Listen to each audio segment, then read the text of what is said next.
Normal haunted places are scary, but haunted churches, a completely different story. So, let's take a look at them. Buckland Abbey is a 700-year-old house. It was built on the site of a former abbey, which was sold to Sir Francis Drake after he returned from his circumnavigation of the globe in 1580. But while Francis was a national hero, locals believed that he had only defeated the Spanish Armada because he'd made a pact with the devil. Sir Francis Drake's ghost is believed to ride across Dartmoor in a black coach driven by headless horses led by 12 chattering goblins and pursued by a pack of baying dogs.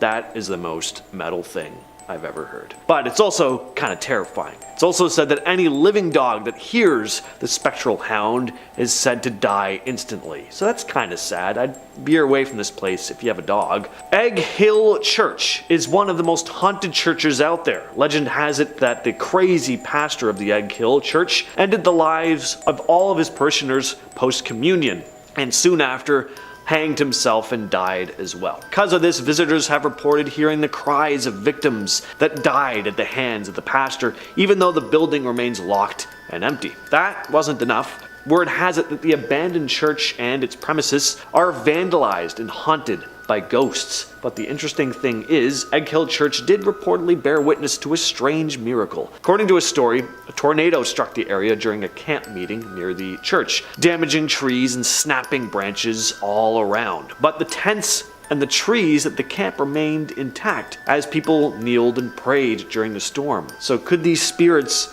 who are locked inside the church have helped these folks? Who knows? Located in the French Quarter of New Orleans, St. Louis Cathedral is the oldest cathedral in the United States, still in use. The first version was constructed in 1718, and the final version of the cathedral was completed in the 1850s. Because of this long history, St. Louis Cathedral has become home to a number of spirits. One of the most famous ghosts to haunt the cathedral is Pierre Antoine, who served there as a priest from 1774 until his death in 1829. Pierre Antoine famously baptized Mary Laveau, the voodoo queen of New Orleans, and later performed the marriage to her first husband. Antoine's spirit has been seen walking through an alleyway outside the church, named after him, while quietly singing and looking in through the stained glass windows. Other ghosts include Pierre Antoine's predecessor, Pierre Dagobert, the pirate John Lafitte, and even the infamous Delphine Lalaurie. So if you ever go to this church, be prepared to see like a ghost or two.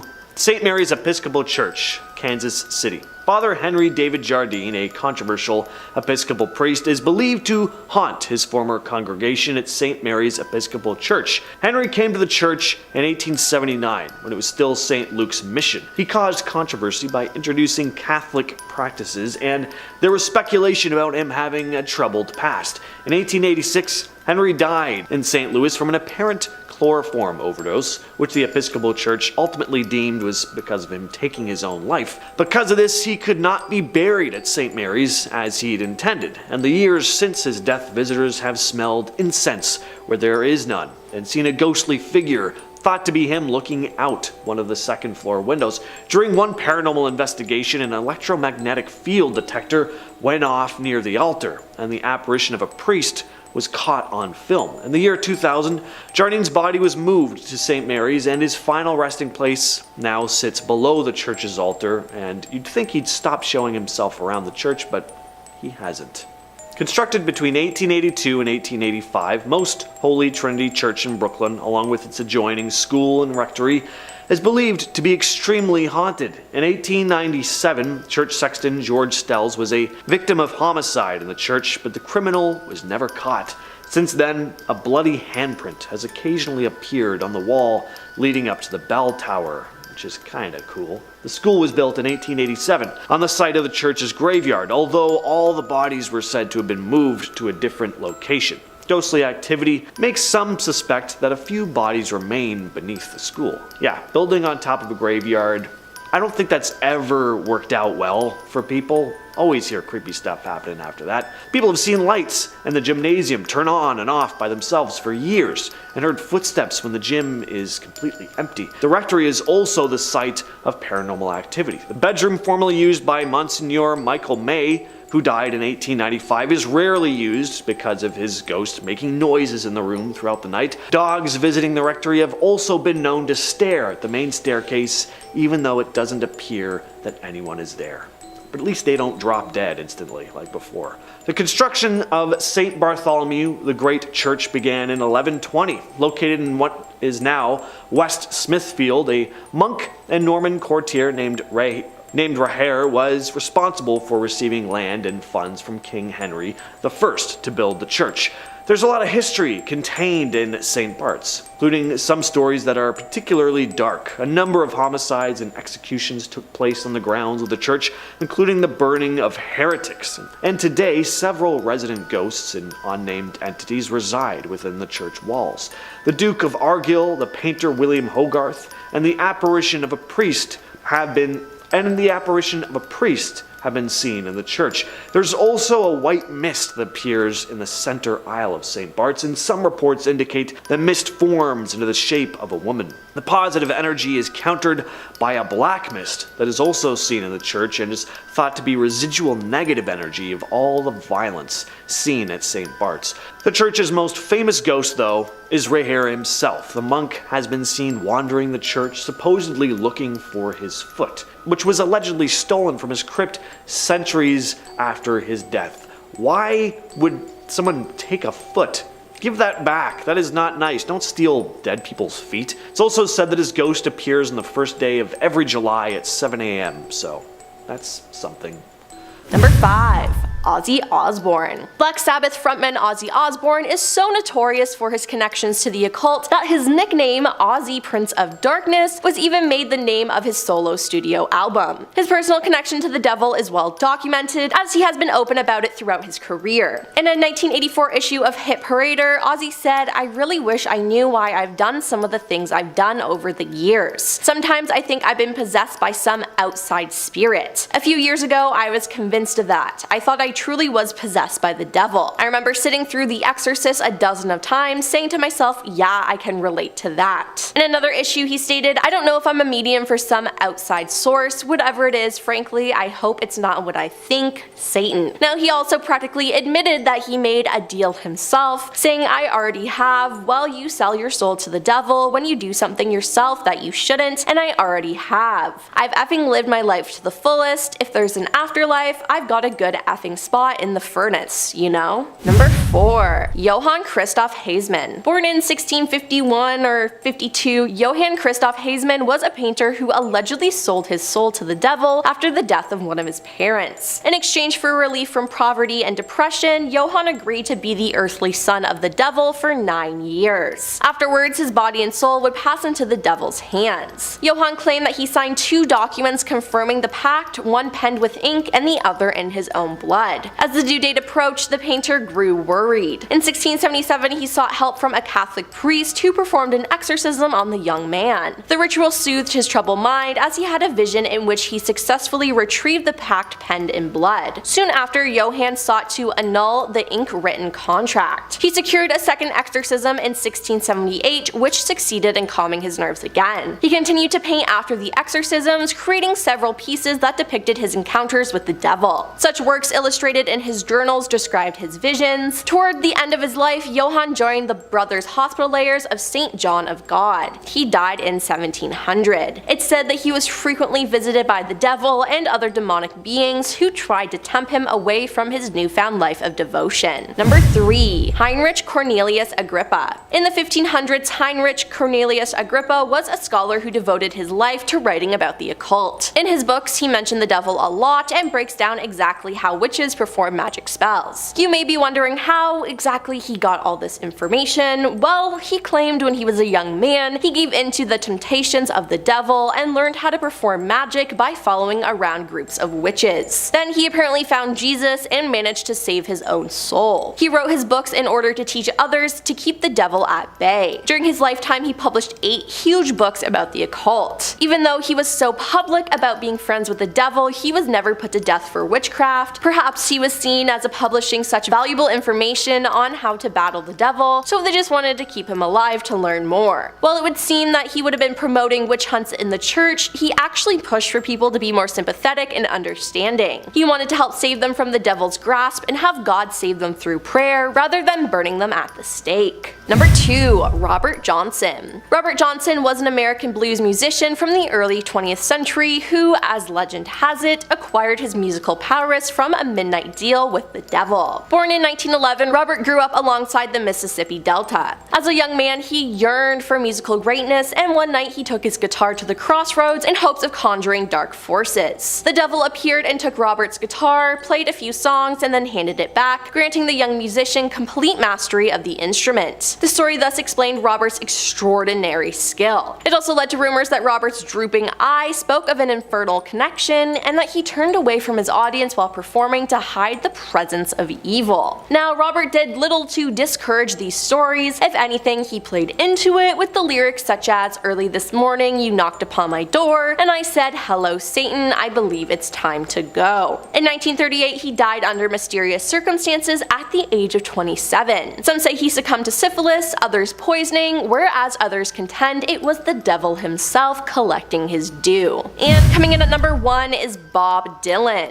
In a 2004 interview, famed musician Bob Dylan cryptically explained that he owes his success to a years-old deal. When asked a rather uninteresting question of why he continued to play shows despite his massive riches and fame, he explained that he made a deal to get where I am now, and that he is a grateful man who is true to his word. Bob's response was typically surreal as he said, "It all goes back to the destiny thing. I made a bargain with it a long time ago and I'm holding up my end." He was then promptly asked who he made the deal with, to which he gave a weary smile, laughed and said, "With the chief commander of this earth and the world we can't see." Instead of taking his comments as a bit of fun or following the inference that he made a deal with God, many people believe he actually made a deal with the devil in order to become famous. These people claim that God nor Jesus make bargains, therefore the only culprit has to be the devil. In the same interview, he said, "Those early songs are almost magically written." Not to mention, in his song titled Crossroads, Bob Dylan tells the story of being at a crossroads with his soul. He falls to his knees and pleads to the Lord to help save his soul. From the lyrics, it would seem like he's referring to God, but the very last line says, "And I'm standing at the crossroads,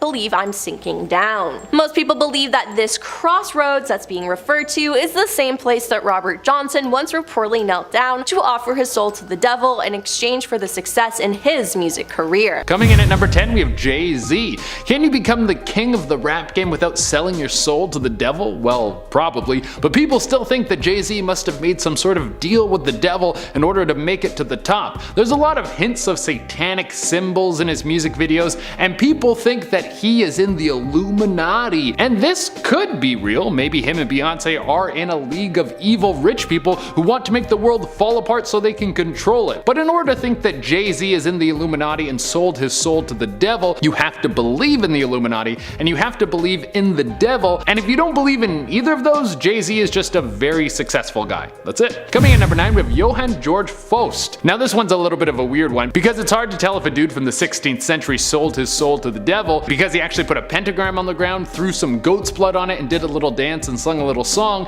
and then shook hands with the devil, or was it because he was just an astronomer and back then people thought that meant you worked with the devil. But this dude apparently worked with the devil to get his fame. The devil offered him 16 years at the top of the world of science. When his time came, the devil arrived and he renegotiated. He was able to squeeze out another 8 years out of the devil, and at the end of the 8 years he would pass and everyone would say the devil took his soul. Now this is the part of the story that makes it seem like there could have been something to do with the devil going on. When he died, apparently there was an explosion of fire and all that was found was bits and pieces of his body. Now this could have been an experiment gone wrong that took place in Faust's home, but I don't know what kind of explosives an astronomer would be messing around with. People think that this explosion could have been the devil popping in and ripping his soul right from his body. Maybe he shouldn't have made this deal. Who knows? Coming in number 8, we have Tom Hanks. No way. Not Tom Hanks. There's no way that one of the nicest dudes in the world could have sold his soul to the devil.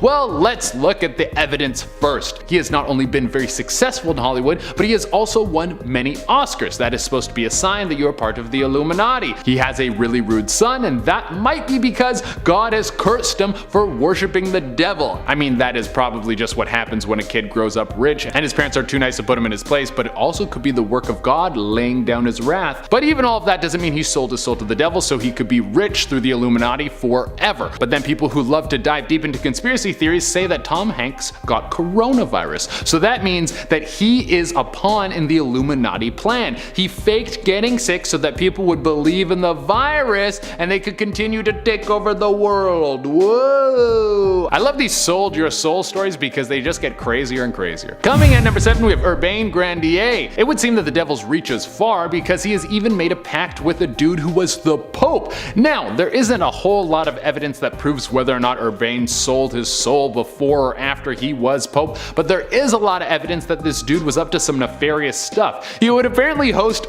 and had a number of sexual partners. There's stories of him torturing people who he didn't agree with, and he was also practicing witchcraft. There was a group of nuns that was said to have disrespected him, the Pope of all people, and he sent a demon after them to ruin their life. Well, unlike now, back when this dude was Pope in 1634, if people thought you were up to something with the devil, you would be done for sure. Enough people came forward and accused this guy of witchcraft that there was a trial. During the trial, there was a lot of evidence. There was a contract that had backwards writing on it, said to be the work of the devil, that had the devil's signature on it, or apparently it did. I'm not sure how they fact-checked that one, but many people came forward to disclose this guy's unpope-like acts, and eventually he was burned at the stake. My God. Coming in at number 6, we have Pope Sylvester II. 2 popes back to back. I think it's just salacious to say that a pope was in cahoots with the devil. That's why when you go through history, you can find a few popes that have been called out for loving the Dark Lord. Now, the difference with Pope Sylvester is that it wasn't that he was excessively rich or because he was involved in sinful acts, it was actually because he was too smart. This guy invented the pendulum lock and the hydraulic organ, and he was in contact with Eastern religions and peoples to get ideas of what they were doing over there so he could incorporate their brilliance into his own society. And because of this, people said he might have got his all-powerful mind from making a deal with the devil. I guess things never change, because now when someone makes it to the top, everyone says they're in the Illuminati. In 1918, a young woman was seen pacing the steps of the First Church of Christ Scientist, located at the corner of 3rd and Ormsby in Louisville, Kentucky. More than a century later, it said her ghost is still seen, pacing and sobbing during the night. This ghost is known as the Lady of the Stairs, or Miss G, which I love. It's believed that Miss G was a member of the prominent Gothrite family, and that her parents attempted to marry her to a much older man after she graduated from high school. But Miss G had already fallen in love with a young man who is currently fighting in World War I. After the war, the soldier, who is believed to be Herbert Fulton Dixon, returned to Louisville, and the young couple planned to leave town and get married in Chicago. That night, the night they were to leave, Miss G went to the steps of the First Church of Christ Scientist, where she and Dixon regularly met. Sadly, Dixon never showed up, and passerby saw a distressed Miss G pacing the steps of the church. As it turned out, Dixon had come down with the Spanish flu and was unable to make it to the church, but the news never made it to Miss G. In a matter of days, both Dixon and Miss G had died from the flu. Miss G's spirit has been seen on the church steps ever since. Sad. It was a sad world before cell phones, right? I got the flu, can't show up, please go home, get out of the cold. As the largest Gothic cathedral in Northern Europe, the stunning York Minster is believed to date back to 627 AD. With a church that old, there are a number of hauntings associated with the church. One of the most famous is that during the 1820s, 2 ladies from a tour group going around the church found themselves separated and wandering around the building. They encountered a man in a naval uniform who approached one of the women and whispered in her ear. The story goes that he was the woman's brother, who had died at sea. The siblings had made a pact that whoever died first was to come back and tell the other if the afterlife existed. Another apparition said to haunt the York Minster is Dean Gale, who died in 1702, aged 26. He reportedly enjoys sitting in the pews and listening to the sermons. They sound like friendly ghosts, which is, alright. the Snagov Monastery in Romania. This island-bound church, the Snagov Monastery, seems perfect, but has a dark side. The church is the final resting place for one of the most notorious and bloodthirsty rulers of all time. Founded back in the 14th century, more than just one church has stood upon this island. The original wooden structure was doomed, eventually sinking into the surrounding lake, causing locals to believe the island was cursed. Eventually, this island was to become the resting place for, ladies and gentlemen, Vlad Tepes, better known as Vlad the Impaler, the real-life inspiration for Bram Stoker's Dracula. Vlad is said to be buried at the entrance to the church. There is a belief that Vlad had committed more atrocities in his life than any individual ever should, so he was placed at the church's entry so that anyone walking over his grave would have to take some of his sins upon themselves, which doesn't seem fair. There remains some mystery and debate whether Vlad is actually even buried at the church, but the monastery is still said to have ties to Vlad regardless, who had fortifications surrounding the island and a jail and torture chamber on the island itself. In a remote part of South Australia lies an artificial ghost town known as Old Talem Town. This attraction consists of many buildings, most of which are over 100 years old, that had been abandoned and then relocated to this town. There's a massive mix of history and dark events tied to many of these buildings, and some of them are considered to be, of course, haunted. One of the buildings that has gained a reputation for being possibly the most haunted building in Old Talem Town is its church. The Wolseley Methodist Church is feared as countless visitors to the building have claimed to have weird experiences. These include strange sensations, sighting shadow people, and even interacting with a young boy who was thought to have drowned on the property many years ago. Starting off in our number 10 spot, we have Led Zeppelin. Rock and roll and Satanism have long been connected in some people's eyes, so it's no wonder that legendary band Led Zeppelin has experienced some of these dark connections. Back in January of 1982, evangelical broadcaster Paul Crouch began accusing different rock artists of hiding messages in their songs through backmasking, and one example that he pointed out was the classic Zeppelin tune Stairway to Heaven. He directly pointed to a segment of the song where he claimed that when played in reverse, he was hearing the words, "Oh, here's to my sweet Satan,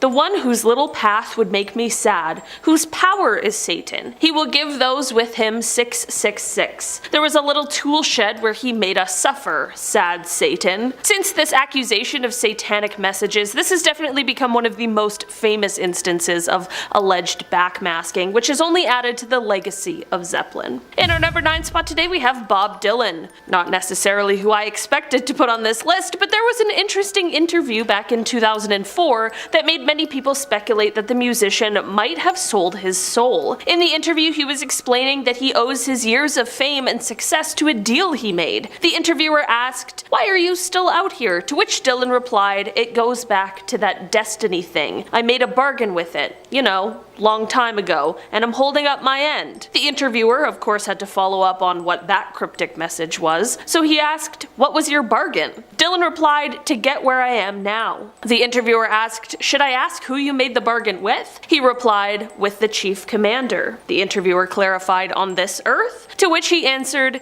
"In this earth and in a world we can't see." I can totally see why some people decided to draw their own conclusions from this. I mean, it sounds like he is basically speaking in riddles. While he doesn't outright say that he sold his soul, some believe that this is what he was trying to say in that interview. In our number 8 spot today, we have Ozzy Osbourne. One of the most famous rock stars ever, Ozzy has long been connected to the occult. I mean, Ozzy, Prince of Darkness, didn't just come from nowhere. Aside from the rumors, however, Ozzy has been fairly open about his personal connection to the devil. In a 1984 issue of Hit Parader, Ozzy said, quote, "I really wish I knew why I've done some of the things I've done over the years. Sometimes I think that I'm possessed by some outside spirit. A few years ago, I was convinced of that. I thought I truly was possessed by the devil. I remember sitting through The Exorcist a dozen times, saying to myself, yeah, I can relate to that." He even has expressed confusion over whether or not he's a medium for some kind of outside source, or if something much more sinister is at play. When speaking of actually selling his soul, well, Ozzy had some less than comforting things to say. He said, quote, "I already have. Well, you sell your soul to the devil when you do something yourself that you shouldn't, and I already have. I've lived my life to the fullest. If there's an afterlife, I've got a good spot in the furnace, you know? I'll see you there, Ozzy. In our number 7 spot today, we have Jay-Z. Rapper Jay-Z has long had some interesting stories and conspiracies surrounding him, including his alleged connection to the Illuminati. You know, this secret society that conspiracy theorist claims possesses this crazy, unknowable power. People often make this connection with a lot of people in the rap and hip-hop industry, but it happens to Jay-Z often due to him referencing the devil multiple times in his music videos. I mean, especially in the song Lucifer. People also make connections to certain imagery shown in his music videos and even in his merch or the things he wears himself as well, to things like the occult and Satan himself. Whether it's a pentagram, the all-seeing eye, or the phrase "do what thou wilt," it seems as though Jay-Z has some people in a satanic panic. In our number 6 spot today, we have Robert Johnson. Well known for being one of the most incredible guitar players of all time, Robert was one of those people that some members of the public simply just couldn't see how he was so talented, so of course that led to some extremely haunting rumors swirling about him. Some people claimed that he was only able to gain his talent through supernatural means, which many claimed was by way of the devil. Story goes that Robert headed to the crossroads where the devil took his guitar, tuned it, and showed him how to master the blues. Unfortunately, however, with this eerie tale comes a very tragic end. Some say that in exchange for his abilities, Robert had to offer the later half of his life. He exchanged much of his life in order to make this deal. Sadly, Robert would pass away at the exceptionally young age of 27. Many claim this was actually due to a poisoning made by a jealous man. Whatever the real story behind his life, talents, and tragic death, the legacy of Robert certainly lives on. He was an incredibly prolific musician who left behind quite the record collection. Coming in at number 5, we have Eminem. We all love the story of someone starting at the bottom and now they're here. We love when people are the underdog and work their way to the top. We love how people can defy the odds and become one of the most influential people in the world. Well, that's until they're actually at the top. Then we want to bring them down because it must have been the devil that got them all the way up there. That's the story with Eminem. There have been countless accusations that the rapper made a deal with the devil to jump to stardom and forever be held as one of the best rappers of all time. This is from some of the imagery that you will find in his music videos, whether it's a goat's head, a triangle, a single eye, or many of the other objects that are related to the devil. Well, the rumors about him don't stop there. They also say that the real Eminem is dead, that when he fell out of the public eye for a bit, he pushed back against the Illuminati and no longer wanted to do their bidding. So they killed him and replaced him with a clone that they can control, and that's where he got his perfect beard from. Coming in at number 4, we have Jaden Smith. Can you pass down a deal with the devil to your kids? Like kind of grandfathering them into the product like an old phone contract? Is that possible? Can you do that? I don't know how the devil works. I'm not famous enough to get in contact with him, but apparently Jaden Smith has been gifted the allegiance to the devil through his dad. People base this off of Will Smith's fame and the fact that Jaden has some strange beliefs about the world. He's very interested in a thing called orgos. It's a strange culty belief that the world is governed by positive and negative forces that we can't see. That kind of sounds like midichlorians from Star Wars. But people think that he's using a demonic subsect to try and get people into the Church of Satan. Coming in at number 3, we have Katy Perry.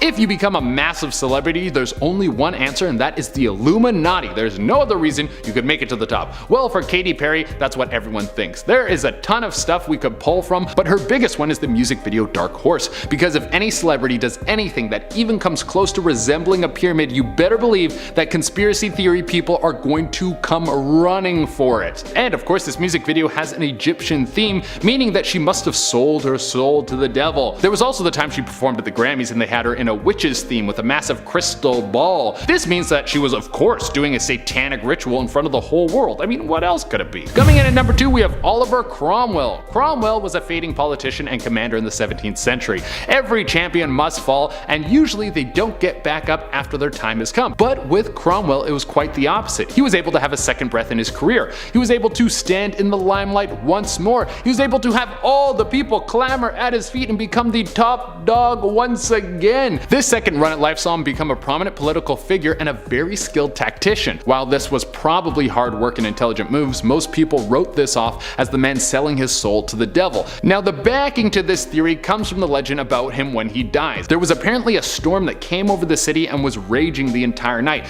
People say this was the devil coming down to claim his soul. Now, that might have been true, but I don't know if the devil would go to that much work to get one soul. This guy's getting thousands of souls every day, hundreds of thousands every day. If he had to put on a massive light show to get each one of them, he would never be able to wrangle them all up. He just wouldn't have enough time. And coming into the number one spot, we have Christian Bale, probably the best Batman ever, and one of the kings of the meme world with the amount of juice people have been able to pull out of his hit American Psycho. I've never seen American Psycho, but I want to, just so I can have a better understanding of what scenes these memes come from. But when did the Dark Knight himself decide to give his soul to the devil and become one of the Dark Lord's little minions? Well, we don't know the exact time of when this might have happened, but Christian Bale has actually publicly thanked Satan after winning a Golden Globe for his work in the movie Vice, where he played Dick Cheney, remember the vice president who shot his friend by mistake, and might have had a hand in the whole Guantanamo Bay thing. Well, during his acceptance speech, Christian Bale went down the regular road of saying thank you to all the people close to him, and then he capped it off by saying thank you to Satan for inspiration. Now, this might have just been the actor taking a stab at how ruthless Dick Cheney is,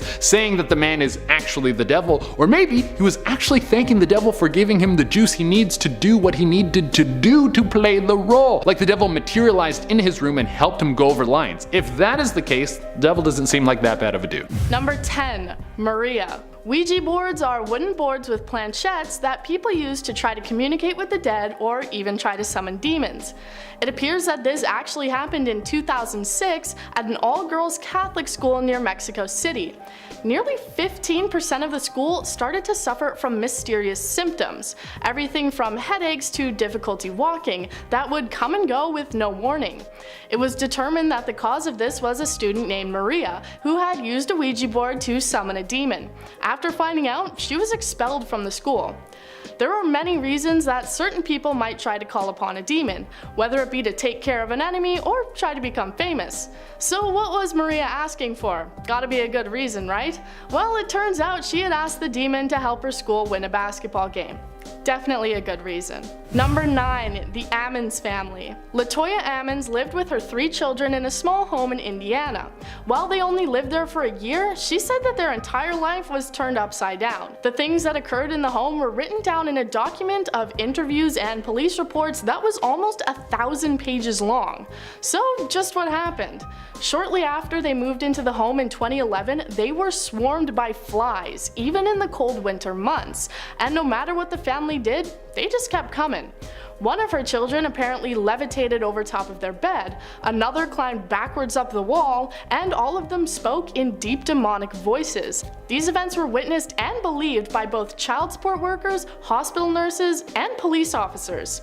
The children were removed and received exorcisms from a reverend.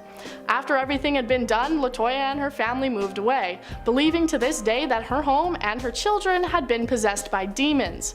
Ghost Adventures host Zach Bagans later bought the home in 2014, but had it demolished 2 years later, stating, "There was something there that was very dark, yet highly intelligent and powerful. Personally, I think this is just a great free advertisement for birth control." Number 8. Zozo. While a seemingly cute name that a child might name their dog, Zozo is apparently a demon who often appears to communicate through Ouija boards, looking to take advantage of those who choose to play the dangerous game. This group of friends, however, had a different type of interaction when they came together to use the board. The planchette told them that they were speaking to someone named Sue, but upon asking its true name, it started spelling out Zozo over and over again.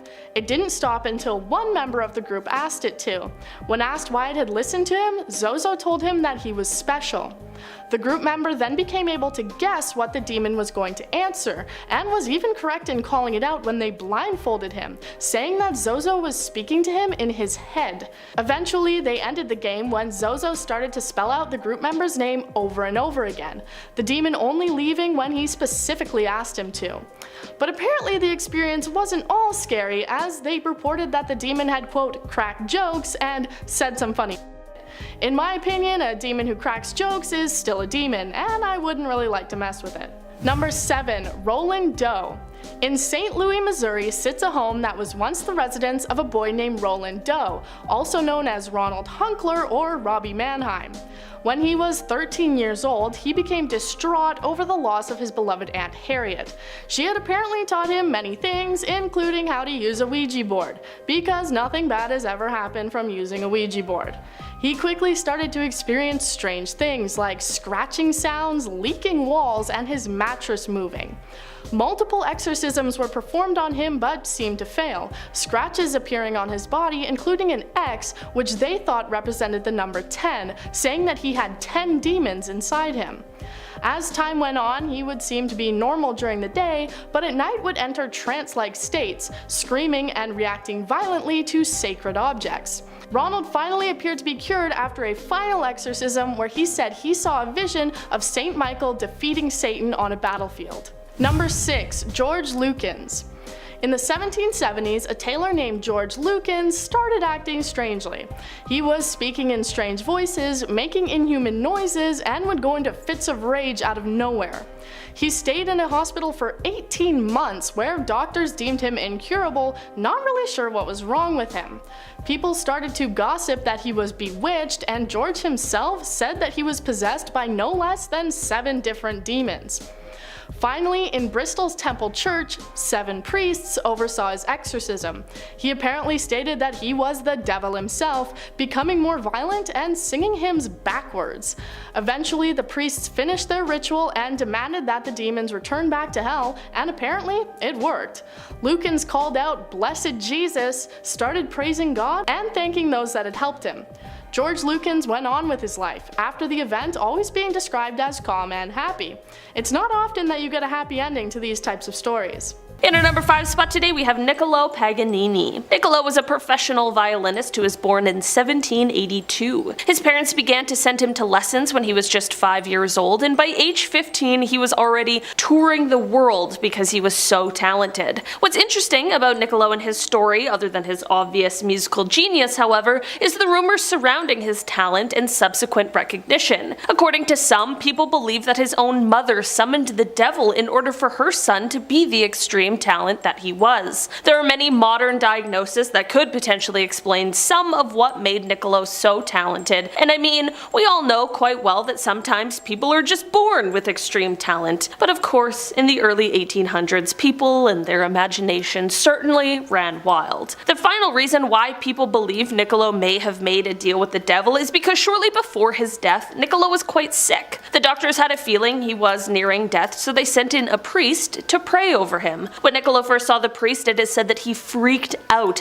and sent the priest away. Many people believe that him pushing the priest away was only a confirmation of the fact that he was working with the devil. In our number 4 spot today, we have Giuseppe Tartini. Okay, so this story is one that is kind of similar to Niccolo's, but even more strange. Giuseppe was an Italian violinist and composer who lived during the 1700s. He went on to compose a song called the Devil's Trill Sonata, and not only this, but he also claimed to wake up one night to find Satan sitting on the edge of his bed playing the violin. It seems as though the devil really likes violins, apparently. What's extremely curious is after this alleged encounter, it is said that Giuseppe's violin skills hit heights never seen before. He was able to suddenly play extremely complicated trills that are impossible for most musicians, and apparently even today the sonata is too difficult for many musicians to play, which is why people believe that perhaps this story really was true. In our number 3 spot today, we have Jack Parsons. Jack was a man who was born just a few weeks prior to the Wright brothers flying the first airplane, and being born at a time like this had him growing up dreaming of and reading sci-fi novels about rocket ships taking people to space. It is said that this love of rocket ships and these dreams of going to space are what led to him summoning the devil in order to make a deal. Jack wanted to sell his soul in exchange for a rocket ship. This deal didn't end up working, but Jack continued to study science as he grew older. Later in life, he stumbled upon the teachings of Aleister Crowley and tried his hand at summoning things again. This time he tried to summon a goddess by the name of Babylon that was said to possibly help men get to the moon one day. Technically, in some ways, it worked, because Jack Parsons ended up helping create the jet fuel that is said to still be used today. Maybe it was his original deal with the devil, maybe it was the goddess, or maybe it was just good old passion and drive that did it. Guess that all depends on what you believe. In our number 2 spot today, we have Christoph Heisman. Back in 1677, Christoph was an artist who was working on a castle in Austria. He was so talented at his job that he had been commissioned by the nobles to do this work. There were rumblings about how he may have sold his soul to the devil, but no one was sure of it until it was said that Christoph confessed. He said he had 9 years prior and that he regretted it very much now and actually wanted an exorcism. They demanded to know if he was a practicing witch, but in the end it was decided that he was not, and that instead the devil just had a very strong hold on him. The local priest began giving Christoph exorcisms, and during these sessions, Christoph explained that he had these intense visions where he was coming face to face with the devil, who was in the form of a dragon. The dragon was holding the contract that held Christoph's soul, and this is when he was able to rip it out of the dragon's talons. When he woke up, it seemed as though he was cured. After this, he began painting pictures of the devil, and he even painted a story with multiple panels that told the story of how he sold his soul and how they helped him to get it back. In our number 1 spot today, we have Antoine Rose. This woman from the 15th century is often credited with our modern day image of a witch riding a broomstick. She became known as the Witch of Savoy, and she is said to have confessed to regularly meeting with the devil. I mean, let's be honest, history doesn't exactly have a good record with those accused of witchcraft, so it isn't quite clear if this deal with the devil was real, or if perhaps Antoine could just add 1 + 1 and then suddenly she was accused of being a witch and had to find a way to try and defend herself. Legend goes that she was in a position where she was in dire need of money, and when she asked her neighbors for help, they led her to a group of people who convinced her to ask the devil for help. When the devil appeared, he agreed to help, of course, in exchange for her rejection of God and her promise to worship him. Story has it that she said the devil had a low, raspy voice when he appeared to her in human form, and she also apparently said that she was quite afraid of him. Starting us off at number 10 is Caligula. Caligula's reign began in 37 AD, and for the first 6 months he was actually regarded as a fairly moderate and noble leader. Early on, he freed citizens who'd been unjustly imprisoned and got rid of stiff sales tax, which are both things that will get a good amount of people on your side. But somewhere around that 6-month mark, everything changed, and I mean everything. According to records, Caligula fell ill and was never the same again. Soon he became known as a tyrant, killing whomever he pleased for the fun of it, declared himself a living god, began harassing and having his way with any women he pleased, including his own sisters, whom he was also selling off to other men. Contemporaries wrote of his blatant disregard for humanity and his people, saying how he used money to fund his own personal estate rather than feed the starving. And according to one account, once at some games he was presiding, he was said to have ordered his guards to throw an entire section of the audience into the arena during the intermission to be eaten by the wild beasts because there were no prisoners to be used and he was bored. Could this sudden change in personality have been some sort of deal with the devil? I guess we'll never know. Coming in at number 9, Timur. Founder of the Timurid Empire in what is now a mixture of modern-day Afghanistan, Iraq, and Central Asia, Timur was an undefeated military commander who reigned from 1370 to 1405. Now, although he is regarded as one of the greatest military leaders in history, he was also incredibly brutal to his enemies. So depending on who it is you are talking to, there are a couple of different opinions on just how great of a guy he was. For example, in present-day Afghanistan, he ordered the construction of a tower made out of live men, each stacked on top of one another and cemented together with bricks and mortar. Another instance of brutality was when he ordered a rebellion be punished and 70,000 heads of the rebels were built up into a minaret. So you definitely did not want to be on his bad side, let's just say that. However, the part that has made some people wonder if he danced with the devil to acquire all that power power came when his tomb was exhumed in 1941, and allegedly the phrase, "When I rise from the dead,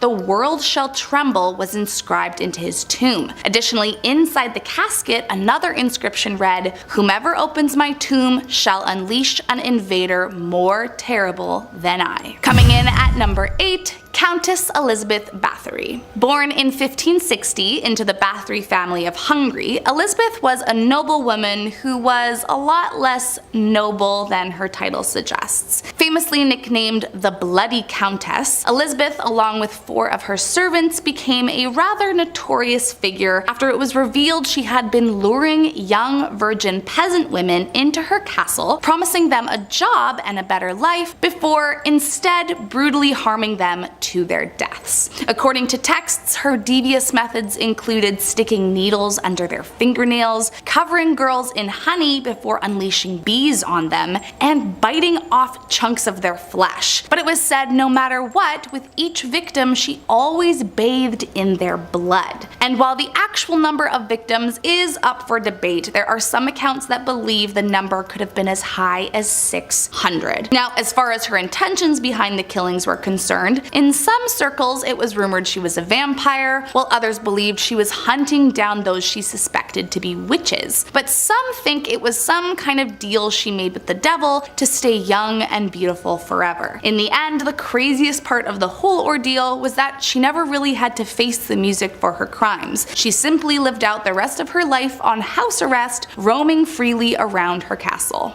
Coming in at number 7, Vlad the Impaler. Born in 1431, Vlad was the son of Vlad Dracul, ruler of Wallachia, and became the leader himself in 1448 after being imprisoned by the Ottoman Empire. While many saw him as a hero, his unmatched cruelty and penchant for barbaric executions, often against his own people, contributed to his reputation as one of history's most cold-blooded leaders.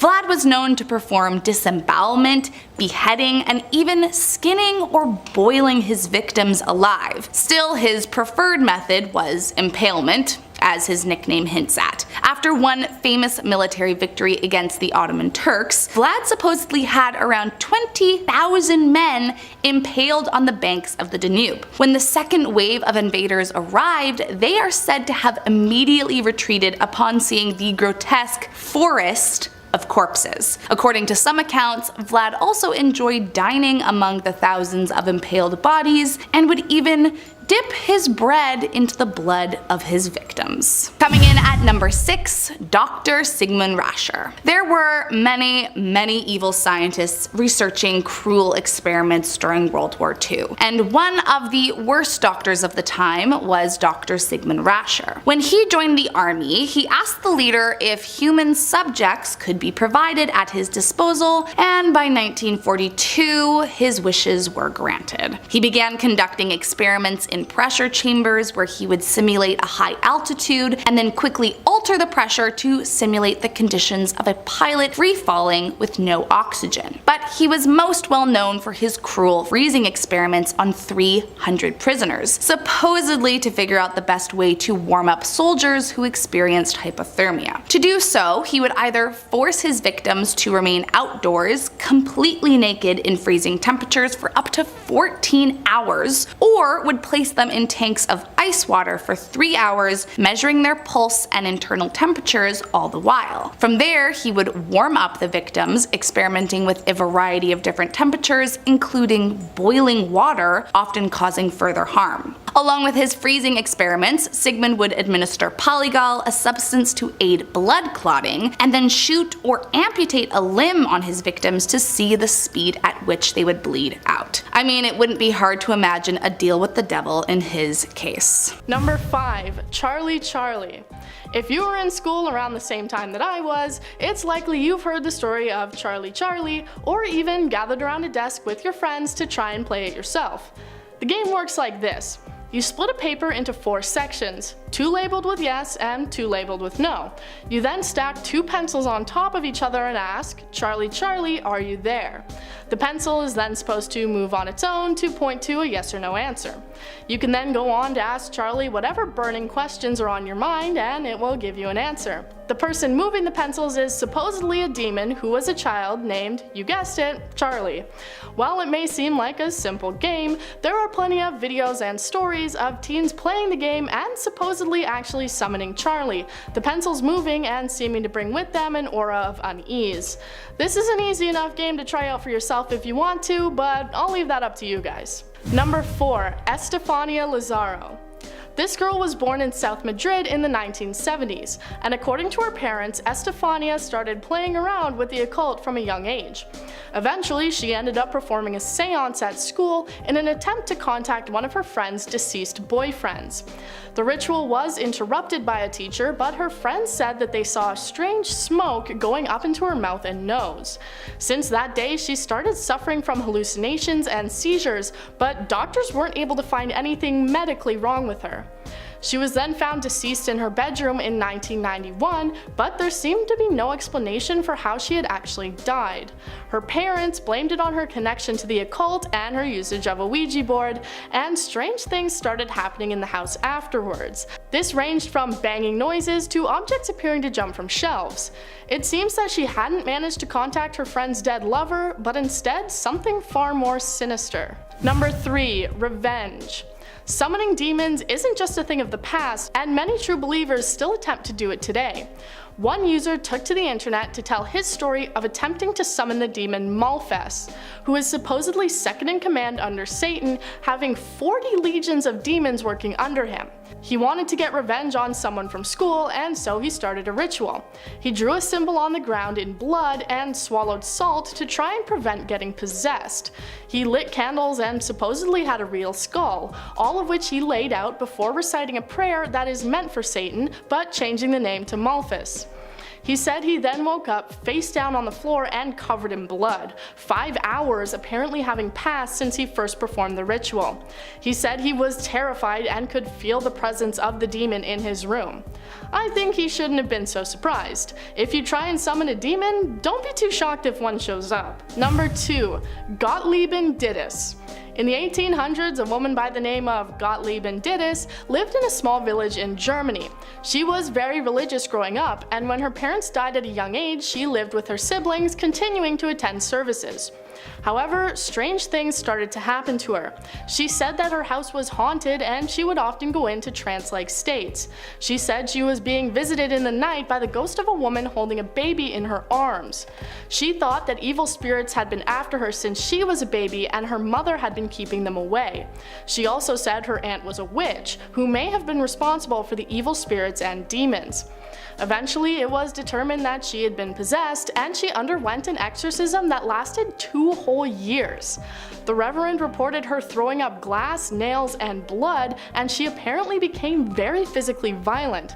The demons were eventually finally removed by the Reverend, and he became like a celebrity for managing to complete the rituals. Number 1. Under the bed.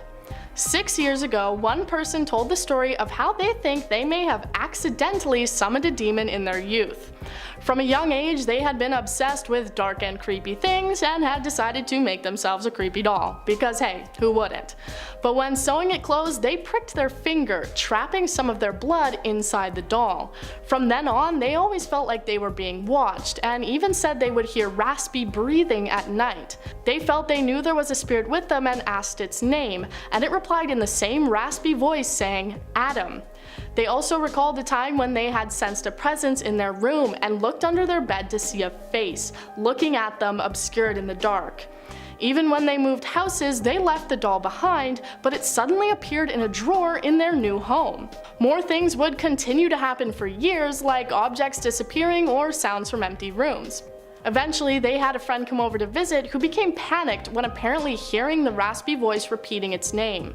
When they left, all the strange occurrences stopped happening, and they believed that the demon had attached itself to their friend and left.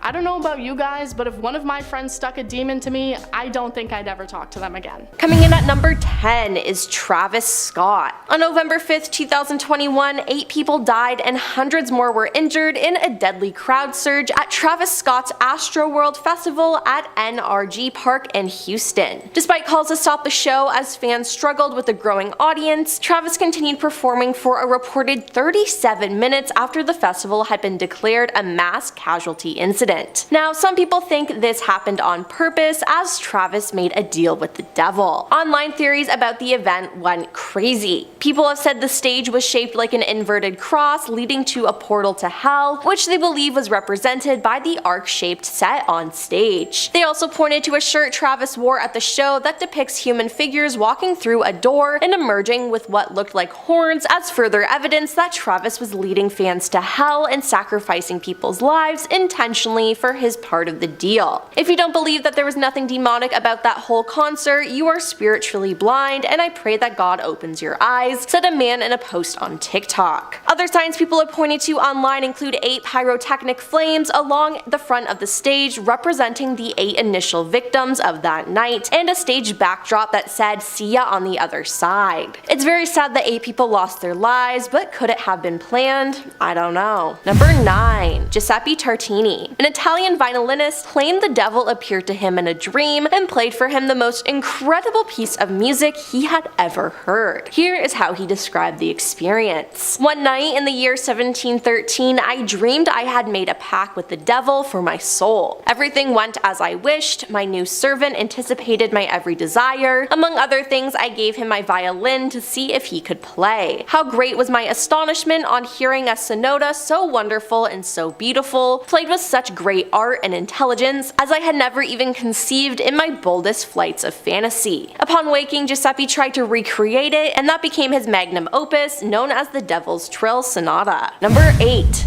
Led Zeppelin. The rock and roll genre has long been rumored to be under demonic influence, so it's no shock that one of the most successful rock bands in history has been rumored to make deals with the devil. Guitarist Jimmy Page, known as one of the greatest guitarists of all time, stated, "My interest in the occult started when I was 15. I do not worship the devil, but magic does intrigue me, magic of all kinds." Though Jimmy denies any demonic involvement of his own, he seems to believe that Zeppelin frontman Robert Plant was visited by a possibly satanic power when he created their beloved track Stairway to Heaven. In an interview, Jimmy said, "Robert was sitting in the corner, or rather leaning against the wall. As I was routining the rest of the band with this idea and this piece, he was just writing. And all of a sudden he got up and started singing, along with another run through, and he must have had 80% of the words there." Robert corroborated Jimmy's account. "My hand was writing out words. There's a lady is sure, all that glitters is gold, and she's buying a stairway to heaven. I just sat there and looked at them and almost leapt out of my seat." Now, maybe the fact that Robert didn't actually write the words to Stairway explains why fans have discovered satanic messages when playing the album backwards. For example, "Oh, here's to my sweet Satan, the one whose little path made me sad, whose power is Satan. He'll give those with him 666, and all those fools who made us suffer, sad Satan." Now, can you accidentally make a deal with the devil? Because it seems like they might have.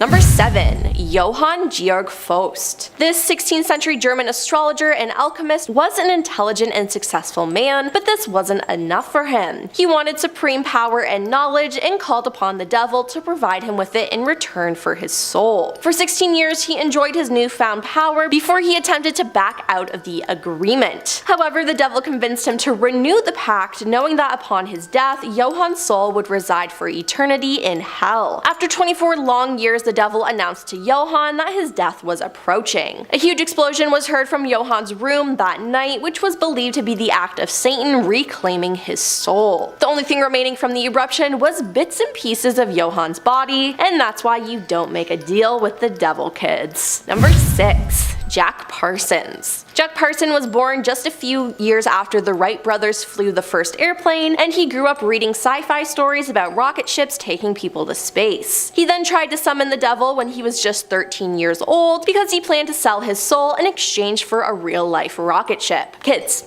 Am I right?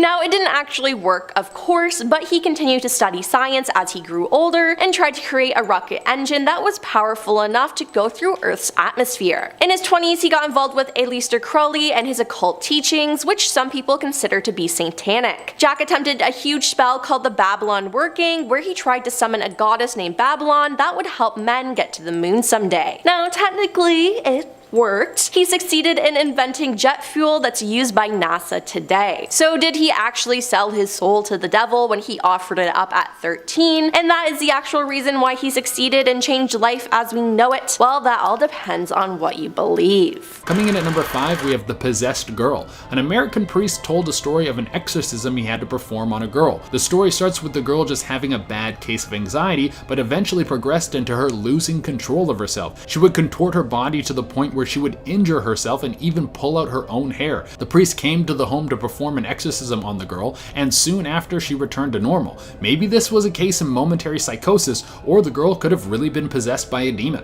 Coming in at number 4, we have Charles Manson. The Manson murders are some of the most famous and high-profile murders in American history. They shook the world, and people still talk about them to this day. The crazy part is that Charles Manson didn't kill anyone. He sent out people from his cult to do his dirty work. For some reason, it seemed as if Charles Manson had some sort of hypnotic power over people who followed him. Some people think that he was able to tap into the power of the devil himself, and through this energy, he could command those who had corrupted souls. People were so afraid of his ability to corrupt people that he wasn't even able to speak at his own trial. Coming in at number 3, we have the Matamoros Human Sacrifice Cult. This was a drug smuggling gang in the 80s that thought they could summon the power of the devil to protect them from being found by the police. People started looking into them in 1989 when a student from Texas went missing while driving down into Mexico for spring break. The investigation revealed something horrific. A cauldron was found with a human brain floating in it, as well as other body parts from other people and animals.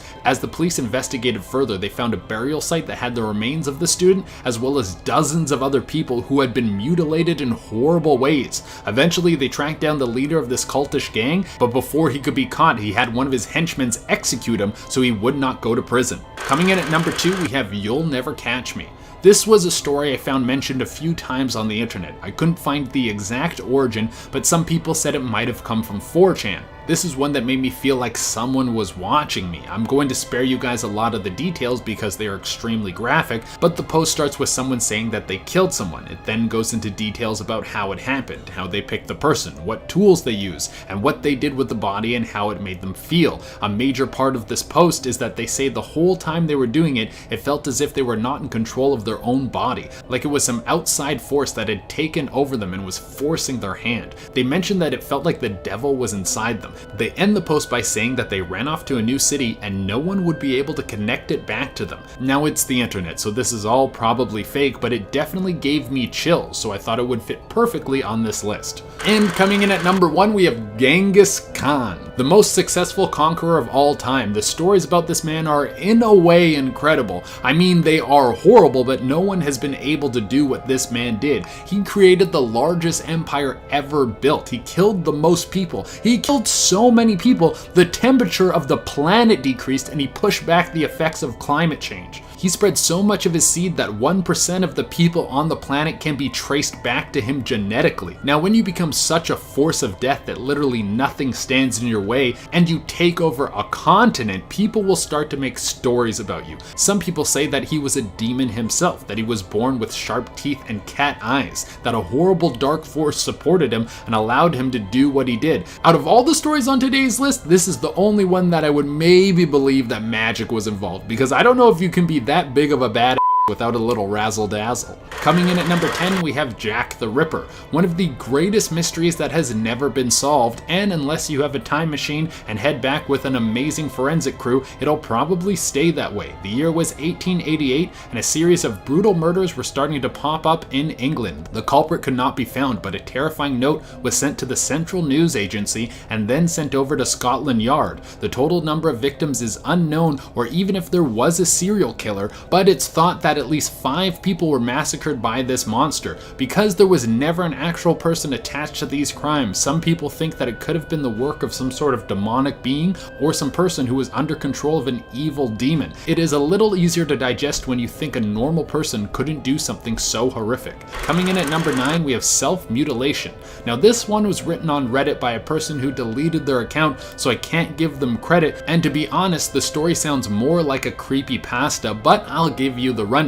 This person claimed to be plagued by nightmares where a devil would come into their room at night and run their claws along their skin, and when they woke up, they would have deep gashes in their skin like someone cut into them with a knife. This happened multiple times, and since they were too afraid to tell anyone, fearing that they would be seen as someone who was mentally unstable, maybe someone was sneaking in and doing some sort of weird torture, and what they saw in the video was almost more disturbing. In a sleep state, they would get up and then walk into the kitchen. They would pull out a knife and then carve into their own skin. They would do all this before returning back to bed. This was a terrifying discovery, and for some reason they related it to the place they were staying in. They felt that the whole place had a dark energy. Once they left the apartment, they never had those horrifying nightmares again, but they still struggled to sleep at night. Coming in at number 8 is Giuseppe Tartini. The devil loves to get involved in music. There have been stories for centuries. They date all the way back to when the first musical instruments were ever made. Things like the flute and the playing of music was considered to be the work of the devil,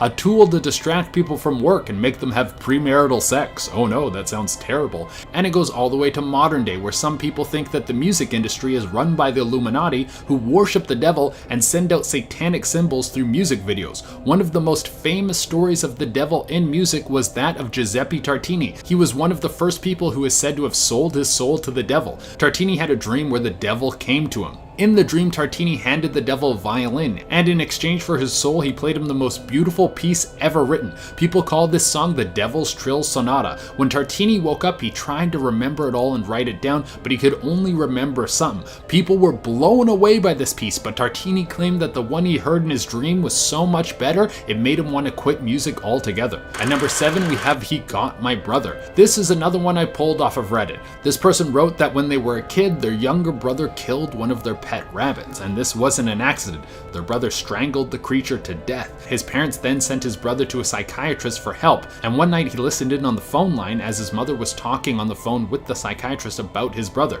The psychiatrist said that his younger brother kept saying that the devil made him kill and is telling him to kill again. After this, he didn't see his brother for years. When he came back, it seemed as if someone sucked the life out of him. He said his brother never talked about what happened to him while he was gone, or about the incident that happened with the rabbit, but they would never leave him alone with animals or children. Coming in at number 6 is Robert Johnson, one of the most famous sold my soul to the devil stories. Robert Johnson was one of the best blues players of all time, but when he started playing guitar, people said he was so bad it would make people angry. He left his hometown one summer, and when he came back, he was the best guitarist ever. People said he gave up his soul many years ago at a crossroad. Keith Richards said he was so good at playing guitar, the first time he heard him play, he thought it was 2 people playing the guitar. Coming in at number 5, Warren Jeffs. Although now he's in prison serving a life sentence for his crimes, members of the FLDS still consider Jeffs the leader and prophet, believing he was wrongly convicted, which is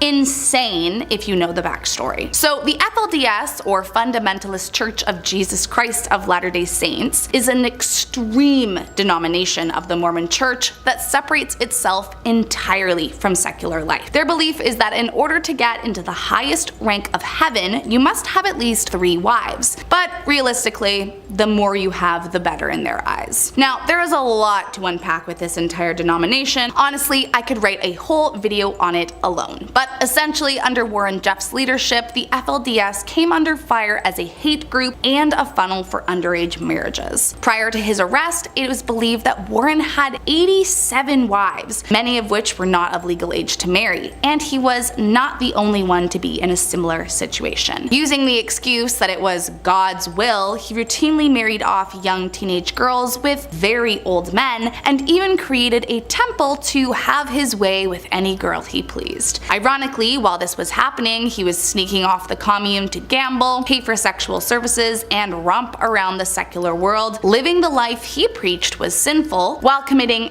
actual sins in his own community. Coming in at number 4, Jim Jones. If if you've ever heard of the term drinking the Kool-Aid, this man is why. Growing up, Jones's life was hard. His father was a disabled war vet in and out of hospital, and his mother was all around neglectful. So Jones was pretty much left to his own devices. Looking for a family, he began to develop a community at his local church, but sadly, it turned into a much darker obsession. He began to study and idealize fascist leaders and dreamed of becoming a preacher just like them. As an adult, he worked as a minister and began claiming to have psychic and healing powers until eventually he started his own religion, the People's. Sadly, he became drunk on power, and the next thing you know, he was calling himself a prophet and began hoarding the cult members' money for his own gain. By 1977, he immigrated the commune to Guyana and called it Jonestown. But a congressman named Ryan was onto him and went to investigate allegations of human rights abuse. The congressman ended up taking members from the cult who wanted to leave, but Jones did not take kindly to this and ordered his henchmen kill Ryan and his party. But after he got word that not everyone was taken out, he worried the military would come and shut down his entire operation. So he ordered all members take their own lives as an act of revolution. Tragically, all 909 members were forced to take their own life with a mix of Flavor Aid and cyanide, and those that didn't go down willingly were given an injection. Coming in at number 3, Idi Amin. Once the president of Uganda from 1971 to 1979, Idi Amin was and still is regarded as one of the most brutal despots in modern world history. Prior to his reign over the country, Amin was the commander of the Ugandan army, but as one might have guessed, he was not really following all the rules. In fact, the president at the time, Milton Obote, was actually planning to arrest Amin for misuse of army funding. However, somehow this news made its way back to Amin, and he hatched a plan to overthrow the elected government via a military coup and declare himself the president. Unfortunately, this plan worked. Under his malicious reign, his first order of business was to expel the entirety of the Asian population, which was roughly 80,000 people, many of whom were dual citizens. This complete intolerance and persecution of any and all ethnic groups continued under his dictatorship, along with rampant human rights abuses, political repression, and extrajudicial killing. In fact, it's estimated that nearly 300,000 civilians lost their lives in the mere 8 years he ruled over the country. Finally, in 1979, the Tanzanian president ordered his troops to capture him, which they did, ousting him from his power. But rather than face his charges, Amin went into exile in Saudi Arabia, where he remained until his death. Coming in at number 2, King Leopold II. The King of Belgium from 1865 to 1909. In Belgium, he is often referred to as the Builder King, as he commissioned a great number of buildings, urban projects, and public works. But he also has another, not so flattering title, the Butcher of Congo. You see, as was unfortunately all too common at the time, King Leopold, with the help of other colonial European nations, claimed Congo for himself and began extracting the natural resources for his own gain. Initially, he was after ivory, but soon he discovered it was ripe with rubber, and so he ordered the native population into forced labor to harvest and process it for him. Not only that, but if the quotas were not met by his slaves, he would hurt, kill, and even amputate the hands of anyone he pleased to send a message. Ironically, he never set foot in the Congo, yet he was responsible for an estimated 10 million deaths. Eventually, word got out of his atrocities after African-American politician and historian